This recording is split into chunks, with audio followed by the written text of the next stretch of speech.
ሰይጣን በብዙ ፈትኖ ሊያሸንፈው ያልቻለ አስደናቂ ቅዱስ አባት እንኳን አደረሳችሁ።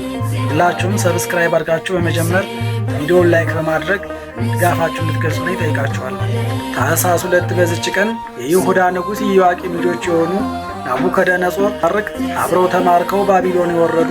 ንጉሡም ከማረካቸው ውስጥ ለቤተ መንግሥት ሥራ ሰዎችን ሲመርጥ ከቅዱስ ዳንኤል ጋር ተመርጠው ቤተ መንግሥት የገቡ የተዘጋጀላቸውን የምቾት ሕይወት ንቀው ፍቅረ እግዚአብሔርን አስቀድመው ጥሬና ቆሎ ብቻ እየተመገቡ በጾምና በጸሎት ተወስነው ቢኖሩም እግዚአብሔር ሞገስ ሆኗቸው በውበትም በጥበብም ከሁሉም የበለጡ የነበሩ ንጉሡም ለባቢሎን አውራጃ ሲድራቅና ሚሳቅ አብደናጎ ብሎ በአማልክቱ ስም የሾማቸው እጅግ ይቀኑባቸው የነበሩ አሕዛብም ለጣዖቶች አይሰውም አይሰግዱም ብለው ወደ ንጉሡ የከሰሷቸው 60 ክንድ የሚረዝም የወርቅ ጣዖትን ምስል አቁሞ ስገዱ ባላቸው ጊዜ አይሆንም ስላሉት ንጉሡ ሞት ፈርዶባቸው ነበልባሉ 49 ክንድ የሆነ እሳትን አንድዶ ወደ ውስጡ የጨመራቸው ፈጥኖ ደራሹና ተራዳኢ መልአክ ቅዱስ ገብርኤል መጥቶ እሳቱን እንደ ውሃ ቀዝቅዞ ከሞት ያዳናቸው።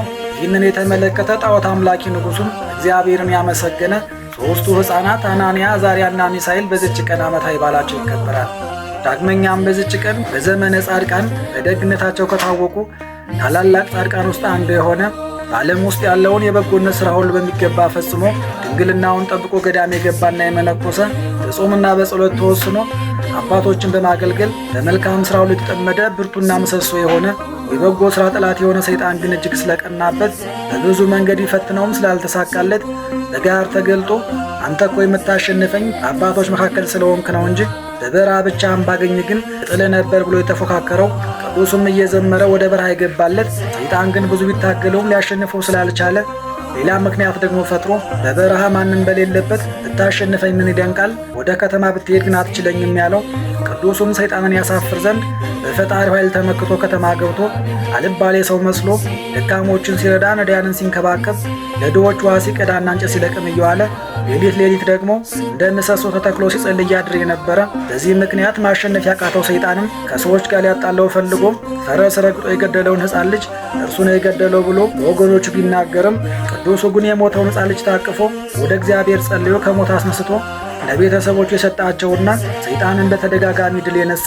ይህንን የተመለከቱ ሰዎችም ለመባረክ ወደ እርሱ ሲመጡ ሰምቶ ውዳሴን ስለሚጠላ ወደ በረሃ ተመልሶ የገባና ቀሪ ዘመኑ ሁሉ በተጋድሎ ኖሮ በዚች ቀን በክብር ያረፈ አስደናቂው ጻድቅና ቅዱስ አባ ሆር በዚች ቀን ዓመታዊ በዓሉ ይታሰባል። ዳግመኛም በዚች ቀን የቀናች ሃይማኖቱን ጠብቆ አባላዘሩን እስከሚቆርጡ ድረስ የተጋደለና በሰማዕትነት ያረፈ ቅዱስ አውካቴዎስም በዚች ቀን ዓመታዊ በዓሉ ይከበራል። አባ አንበስ ሰማዕት 7033 የቅዱስ ፋሲለደስ ማኅበር ሰማዕታት ቅዱስ ናትናኤል መነኮስም በዚች ቀን ዓመታዊ በዓላቸው ይታሰባል። ቅዱስ ታዲዮስ ሐዋርያ፣ ቅዱስ ኢዮብ ጻድቅና ታጋሲ፣ ቅዱስ አቤል ጻድቅ፣ ቅዱስ አባ ጳውሊ ገዳማዊ ታላቁ፣ ቅዱስ ዮሐንስ መጥምቀ መለኮት፣ አባ ሕርያቆስ ዘሀገረ ብንሳና ቅዱስ ሳዊሮስ ዘአንጾኪያ ደግሞ ወርኃዊ በዓላቸው ይታሰባል። ለእግዚአብሔር ክብር ምስጋና ይሁን።